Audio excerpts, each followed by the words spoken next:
আসসালামু আলাইকুম। আলহামদুলিল্লাহি ওয়া সলাতু আলা নবিয়্যিহি। প্রিয় দর্শক শ্রোতা, খতনা করা এটি গুরুত্বপূর্ণ একটি সুন্নত। শুধু তাই না, এই খতনা করাটা এটি ইসলামী শাআয়ের তথা ইসলামের মৌলিক নিদর্শনাবলীর মধ্য থেকে অন্যতম একটি নিদর্শনাবলী হচ্ছে এই খতনা করা। ফতোয়ার কিতাবের মধ্যে এসেছে, যদি কোনো মুসলিম জনগোষ্ঠী তারা যদি আজান দেওয়াটাকে পরিত্যাগ করে দেয়, তাহলে তাদের সাথে যেমনিভাবে জিহাদ করতে হবে, যুদ্ধ করতে হবে, এমনিভাবে কোনো মুসলিম জনগোষ্ঠী তারা যদি ইচ্ছাকৃতভাবে এই খতনা করাটাকে বাদ দিয়ে দেয়, তাহলে তাদের সাথেও যুদ্ধ করতে হবে। এর দ্বারাই বোঝা যায় যে খতনা করা এটি কত গুরুত্বপূর্ণ একটি বিষয়। বুখারী শরীফের ৬২৯৭ নম্বর হাদিসের মধ্যে এসেছে, আল্লাহ নবী সাল্লাল্লাহু আলাইহি ওয়াসাল্লাম বলেন, খমসুম মিনাল ফিতরা মিনহা আল খিতান, যে ৫টি বিষয় মানুষের স্বভাবগত বিষয়ের অন্তর্ভুক্ত, এর মধ্যে থেকে একটি হচ্ছে খতনা করা। এর দ্বারাই বোঝা যায় যে খতনা এটি কত গুরুত্বপূর্ণ বিষয়। প্রিয় দর্শক শ্রোতা, এখন আসুন যে খতনা করানোর সবচেয়ে উত্তম সময় কোনটি। এক্ষেত্রে ওলামায়ে কেরাম বলেন, একটি বাচ্চা ভূমিষ্ঠ হওয়ার পর থেকে নিয়ে তার বালেগ হওয়ার আগ পর্যন্ত যে কোনো এক সময়ের মধ্যে আপনি খতনা করাতে পারেন।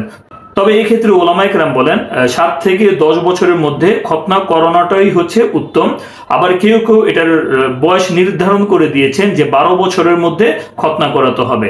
আবার কিছু কিছু ফতোয়ার কিতাবের মধ্যে উল্লেখ করেছেন যে যখন বাচ্চাটা শক্তি সামর্থ্যবান হবে এবং পাকাপোক্ত হবে, তখনই এই বাচ্চাটা বালেগ হওয়ার আগেই তাকে খতনা করানোটা হচ্ছে উত্তম।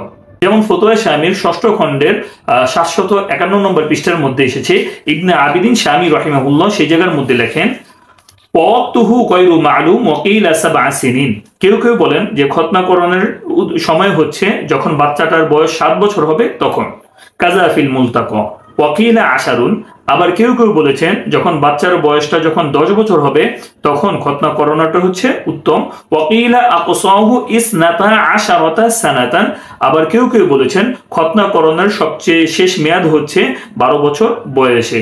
ওয়াকিলা আল ইবরাতু বিতাকাতিহি ওয়া হুয়াল আশবাহ।